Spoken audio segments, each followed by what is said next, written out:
آج ہم سبق ایک تھے مہر صاحب کے الفاظ معنی پڑھیں گے۔ ان تمام الفاظ معنی کو بار بار سنیں اور درست تلفظ کے ساتھ پڑھنے کی مشق کریں۔ اس کے علاوہ درست املا اور ذخیرہ الفاظ میں اضافے کے لیے ان تمام الفاظ اور ان کے معنی کی ورک شیٹ پر 5 دفعہ مشق کریں۔ سب سے پہلا لفظ ہے کمالات صحافت، اخبار نویسی کی خوبی یا عمدگی۔ دوسرا ہے سوء اتفاق، برا اتفاق یا موقع کی خرابی۔ قہر درویش بر جانے درویش، غریب کا غصہ اپنے اوپر ہی چلتا ہے۔ بزبان انگریزی، انگریزی زبان میں۔ برا جمان کا مطلب ہے تشریف رکھنا یا بیٹھ جانا۔ آؤ دیکھا نہ تاؤ، بغیر سوچے سمجھے۔ بھنائے ہوئے، بہت غصے میں، بھنائے ہوئے لہجے میں یعنی بہت غصے والے لہجے میں۔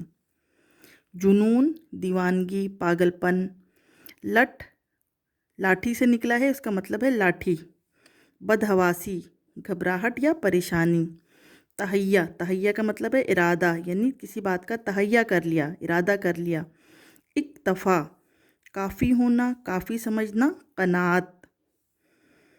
مظہر العجائب، عجیب بات کا ظاہر ہونا۔ ٹس سے مس نہ ہونا، اپنی بات پر قائم رہنا، اثر نہ لینا۔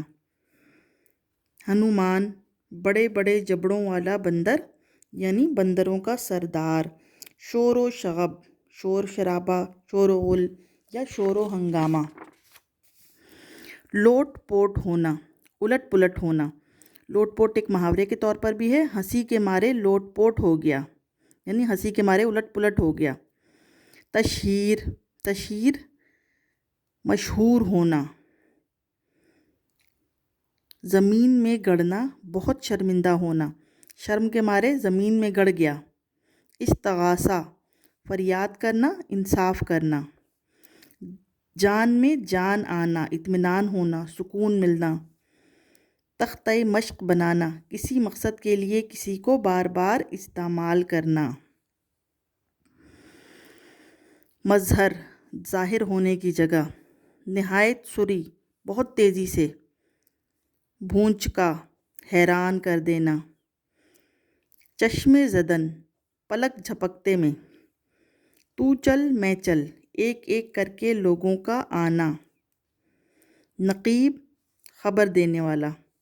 خون کے گھونٹ پینا، غم و غصے کو برداشت کرنا۔ ہوا خوری، کھلی ہوا میں سیر و تفریح کرنا۔ حیت، کیفیت یا حالت کو کہتے ہیں۔ ملاحظہ فرمائیے یعنی دیکھیے، معائنہ کیجیے، جانچنا۔ خلوت پسندی، تنہائی چاہنے والا۔ خاکروب، بھنگی یا کوڑا اٹھانے والے کو کہتے ہیں۔ انشا پرداز، مضمون نگار، نثر نگار۔